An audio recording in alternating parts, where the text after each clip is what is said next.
ಇಂದು ವಿಶ್ವ ತಾಯಂದಿರ ದಿನ. ನಮ್ಮೆಲ್ಲರ ಮನೆಯ ದೇವಿ ಸ್ವರೂಪಿ ತಾಯಿ. ಅಂದರೆ ಇಂದು ತಾಯಿಯ ಮಹತ್ವದ ಬಗ್ಗೆ, ಅವಳಲ್ಲಿ ಎಂತಹ ಶಕ್ತಿ ಅಡಗಿಕೊಂಡಿದೆ, ಅವಳಿಗೆ ಅಸಾಧ್ಯವಾಗಿರುವುದು ಯಾವುದೂ ಇಲ್ಲ, ಅವಳಲ್ಲಿಯ ಶಕ್ತಿಯನ್ನು ಅವಳೇ ಅರಿಯದೆ ಹೋಗಿದ್ದಾಳೆ. ತಾಯಿ ಎಂದರೆ ಶಕ್ತಿ ರೂಪಿಣಿ. ತನ್ನದೇ ಆದ ವಿಶಿಷ್ಟ ಶಕ್ತಿ ಇದೆ. ಅಂದರೆ ಪರಮೇಶ್ವರನು ತಾನು ಎಲ್ಲ ಕಡೆಗೂ ಗಮನಹರಿಸಲು ಸಾಧ್ಯವಿಲ್ಲ ಎಂದು ತನ್ನ ಪ್ರತಿರೂಪವಾಗಿ ಎಲ್ಲರ ಮನೆಗೆ ತಾಯಿಯ ರೂಪದಲ್ಲಿ ಹೆಣ್ಣು ಮಗಳನ್ನು ಕಳಿಸಿದ್ದಾನೆ. ಅದಕ್ಕೆ ತಾಯಿ ಎಂದರೆ ದೇವರು ಎಂದು ನಾವೆಲ್ಲರೂ ಹೇಳುತ್ತೇವೆ. ತಾಯಿಯಲ್ಲಿ ಅಗಾಧ ಶಕ್ತಿ ತುಂಬಿಕೊಂಡಿದೆ ಎನ್ನುವುದಕ್ಕೆ ಜನನಿ ಜನ್ಮಭೂಮಿ ಸ್ವರ್ಗಕ್ಕಿಂತಲೂ ಮುಗಿಲು. ಒಬ್ಬ ಆದರ್ಶ ತಾಯಿ 100 ಗುರುಗಳಿಗಿಂತಲೂ ಮೇಲು.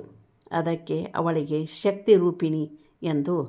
ಅವಳಿಲ್ಲದೆ ನೋವಿನಲ್ಲೂ ಅಮ್ಮ, ನಲಿವಿನಲ್ಲೂ ಅಮ್ಮ. ಏಕೆಂದರೆ ಅವಳೇ ಅಲ್ಲವೇ ನಮಗೆ ಕೊಟ್ಟಿದ್ದು ಜನ್ಮವನ್ನು.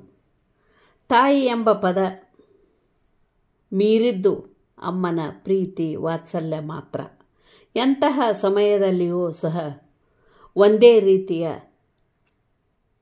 ಪ್ರೀತಿಯನ್ನು ತೋರಿಸುವಂತಹವಳು ತಾಯಿ. ಮಾನವ ಕುಲವನ್ನು ಬೆಳಗಿಸುವ ಶಕ್ತಿ ಅವಳಲ್ಲಿದೆ. ಅವಳು ಮೋಸವಿಲ್ಲದ ಜಾಗ ಇದೆ ಎನ್ನುವುದಾದರೆ ಅದು ತಾಯಿಯ ಗರ್ಭ ಮಾತ್ರ. ಅವಳಿಗೆ ಗೊತ್ತು ನನ್ನ ಬೇಕು ಬೇಡಗಳು. ಇಂದಿನ ತಾಯಂದಿರು ತಿಳಿದುಕೊಳ್ಳಲೇಬೇಕು ಯಶಸ್ವಿ ತಾಯಿಯಾಗುವುದು ಹೇಗೆ ಎಂದು. ಮಕ್ಕಳನ್ನು ಹೆರುವುದು ಮುಖ್ಯವಲ್ಲ, ಆ ಮಕ್ಕಳಿಗೆ ನಿಜವಾದ ಅರ್ಥದಲ್ಲಿ ತಾಯಿಯಾಗಿ ತನ್ನ ಜವಾಬ್ದಾರಿ ಏನು, ನನ್ನ ಮಗುವನ್ನು ಯಾವ ರೀತಿ ಬೆಳೆಸಬೇಕು,